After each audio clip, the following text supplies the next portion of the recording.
Welcome, everybody, to another episode of Pastor Mike's Quick Shots. I've been thinking about this, and I really need a better title. So if you have some ideas on a title other than Quick Shots, maybe we can come up with something that we can work with.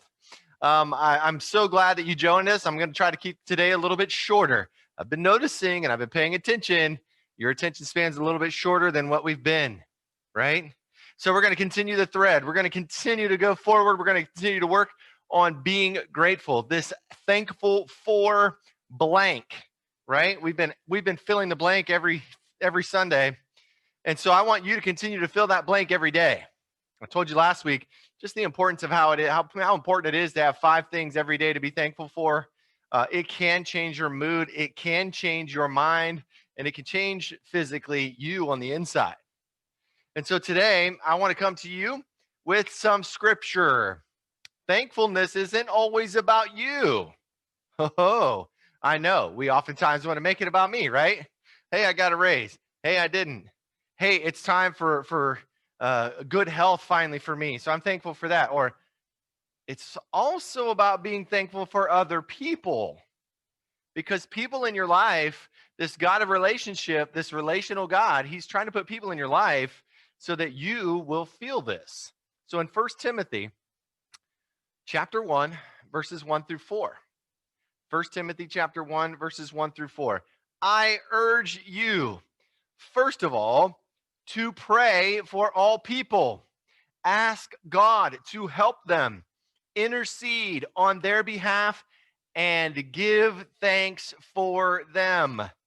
Pray this way for kings and all who are in authority, so that we can live peaceful and quiet lives marked by godliness and dignity. This is good and pleases God our Savior, who wants everyone to be saved and to understand the truth. Oh, you mean I have to pray for everybody? I have to be thankful for everybody? That's what he's saying to us today. Now, there is a place that we get to in which we start to see people not as a hindrance to us, not as a marker of, right? Oh, man, come on. The light's been green for 0.2 of a second. Honk, honk, right? We've got to get out of this mindset of seeing people as competition. We've got to get out of this mindset of seeing people as, oh, they just want to make my day rotten. We've got to get out of that mindset. We've got to get into a mindset of being thankful that God has put certain people and certain situations into our path. Why? Because once we are grateful for these people and these relationships, we will focus on them and we won't go to those places when we run into strangers. We'll begin to see other people as functions of our gratitude rather than functions of our negativity. I was in my devotions this week, and one of the things that came up from 12 Days of Thanksgiving by Shanon Roberts, you're welcome to find that on your YouVersion Bible app. This quote: take a moment to see and embrace folks within your circle of influence who may be in need of a fresh drink of living water, the quenching that only Jesus Christ can provide. Write down their name or names and pray. Catch that praying part? Thank the Lord for bringing their name or face to mind as someone he cares for.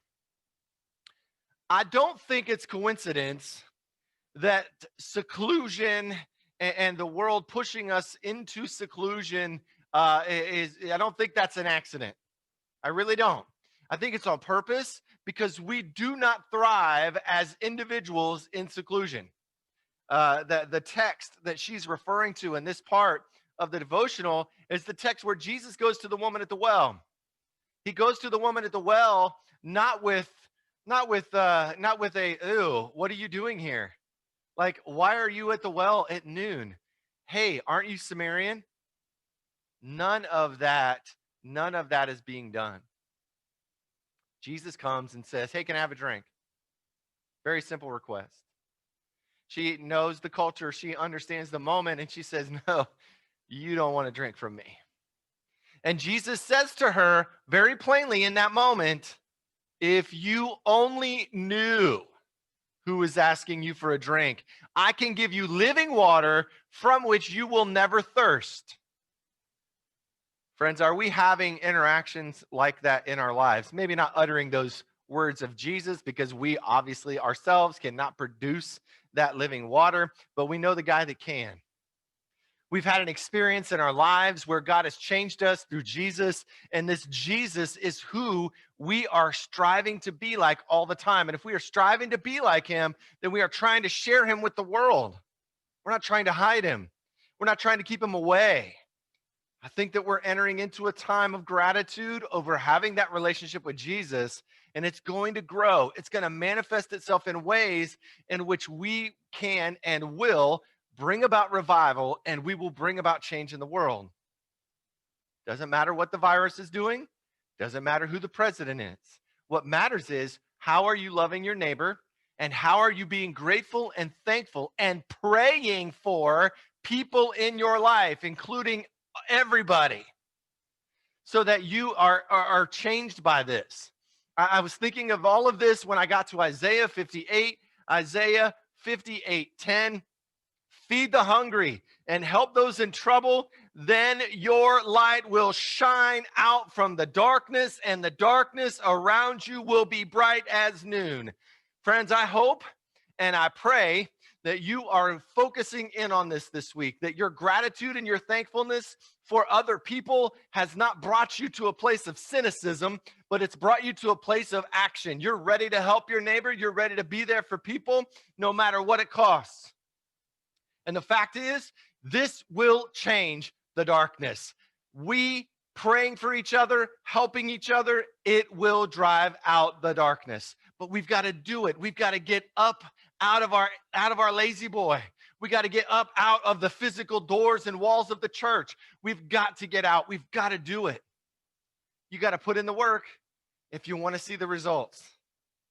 It's the old athlete in me, right? So what happens is, we have to go and do. Friends, I hope that you'll join us in person or online. I'm hoping that we'll have all of our tech figured out this week. If not, it'll be up later. Live in Maplewood at 9, live in DeGraff at 10:30. If you cannot make any of those, we will have an online presence somewhere. YouTube, Facebook, we're working on those options. And even if it's uploaded later, you'll still be able to get those. I'm excited to let you know that coming soon to Facebook and Instagram is our Ignite Youth Ministries. I'm pooling resources. I'm gathering things from other places and people. And we're going to have an experience where every day during Advent, we're going to have a place to go and meet and see and do together. Hopefully, you're not going to see just me all the time. You'll see other people. And I hope and I pray that we can slowly start to become the church, not just out in the world or even in our building, but even in an online social media presence. Friends, have a great week. Join me in our closing prayer tonight. Oh, Heavenly Father, we thank thee for food and remember the hungry. We thank thee for health and remember the sick. We thank thee for friends and remember the friendless. We thank thee for freedom and remember the enslaved. May these remembrances stir us to service, that thy gifts to us may be used for others. Amen. Prayer from Abigail Van Buren. Friends, have a great week. I will see you back here next week. By the time you get to next Wednesday, we're going to be focused in on Thanksgiving Day and then right into Advent, talking about joy to the world and celebrating Jesus' birth.